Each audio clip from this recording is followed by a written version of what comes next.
इस वीडियो में हम करने वाले हैं in-text questions of chapter motion, page number 107। Question 1, what is the nature of distance time graph for uniform motion and non uniform motion of an object. तो distance time graph पूछा गया है, एस टी ग्राफ क्या होगा अगर मैंने ये बनाया तो।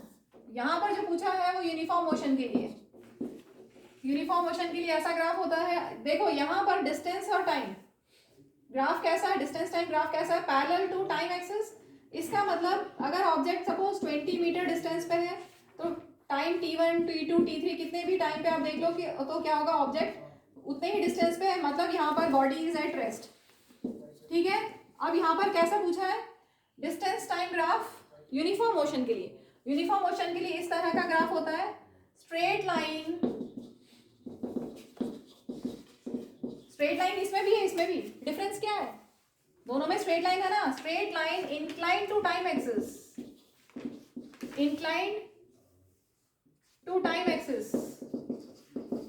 अगर कोई इंक्लिनेशन पे हो, किसी इंक्लिनेशन पे ऐसे या ऐसे, ठीक है, तो ये हुआ यूनिफॉर्म मोशन का केस। इसका मतलब हर इक्वल इंटरवल ऑफ टाइम में इक्वल डिस्टेंस कवर की। If object covers equal distances in equal intervals of time, तब हम बोलेंगे यूनिफॉर्म मोशन है। और यूनिफॉर्म मोशन के लिए ग्राफ कैसा है, straight line incline to time axis.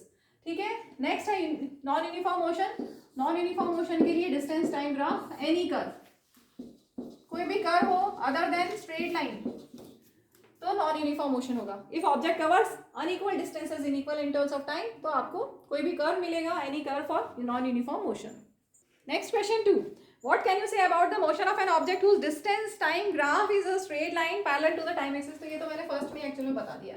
Distance time graph is a straight line parallel to time axis। कैसा होगा, body is at rest।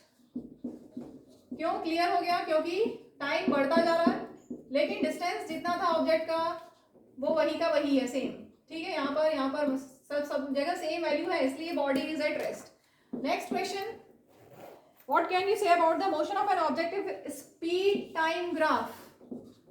Speed time graph कैसा है, is a straight line parallel to time axis।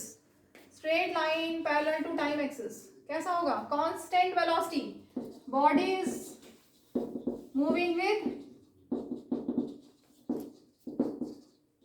body rest पे नहीं है, body is moving with constant velocity। time increase होता जा रहा है। सपोज ये t इक्वल टू 1 सेकेंड यहाँ से स्टार्ट किया, सपोज t इक्वल टू 0 पे, then 1 second, 2 second, then 3 second. ठीक है, और वेलोसिटी की यहाँ पर क्या वैल्यू, सपोज ले लें 20 मीटर पर सेकेंड। तो 0 सेकेंड पे भी 20 मीटर पर सेकेंड, 1 सेकेंड पे भी 20, 2 सेकेंड पे भी 20 और 3 सेकेंड पे भी 20।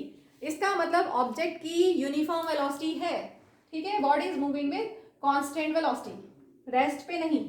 इसमें एक और केस बनता है, आगे क्वेश्चन में तो नहीं है, इसमें एक और केस बनता है। ये क्वेश्चन तो अपना पूरा हो गया।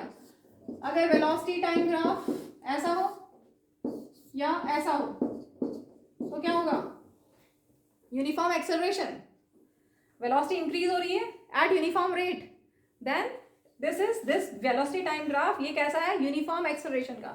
ये भी यूनिफॉर्म एक्सेलरेशन का। यहाँ पर टाइम 0 से स्टार्ट हुआ और यहाँ पर इनिशियल वेलोसिटी 0 से स्टार्ट हुआ और यहाँ पर इनिशियल वेलोसिटी कुछ होगी, कोई वैल्यू होगी उसकी।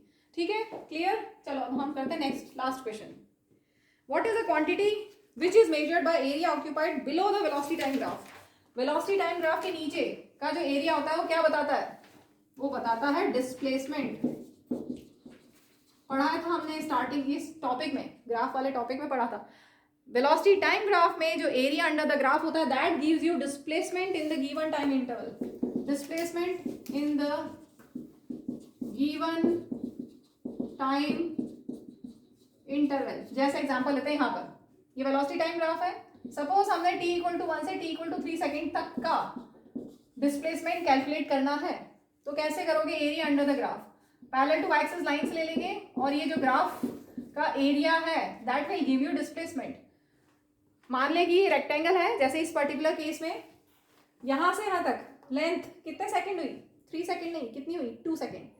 यहाँ से यहाँ तक 1 सेकेंड, यहाँ से यहाँ तक 1 सेकेंड, तो 2 सेकेंड इसकी लेंथ हो गई और ब्रेड्थ हो गई इसकी 20। ठीक है, तो डिस्प्लेसमेंट कितना हो जाएगा इस पर्टिकुलर एग्जांपल में, डिस्प्लेसमेंट हो जाएगा area under the graph that is length into breadth, और यहाँ पर मैंने लेंथ लिया है 2 सेकेंड और ब्रेड्थ लिया है 20 मीटर पर सेकेंड। ठीक है, तो ये आ गया 40, ये कैंसिल, 40 मीटर डिस्प्लेसमेंट हो जाएगा t इक्वल टू 1 से t इक्वल टू 3 सेकेंड पे। ठीक है, चाहो तो इसमें भी कर सकते हैं। एरिया अंडर द ग्राफ कैसा होगा इस केस में, सपोज ए से बी तक ऑब्जेक्ट गया है, तो यहाँ पर कैसा शेप बन रहा है, ये ट्रेपीजियम, तो एरिया ऑफ ट्रेपीजियम निकालेंगे half into sum of parallel sides into perpendicular distance between them, ये परपेंडिकुलर डिस्टेंस और ये पैरेलल साइड्स।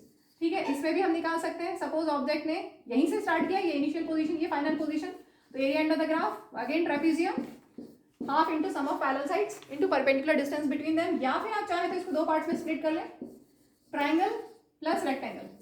ठीक है, area of triangle plus area of rectangle कर देंगे, then also you will get displacement of the body.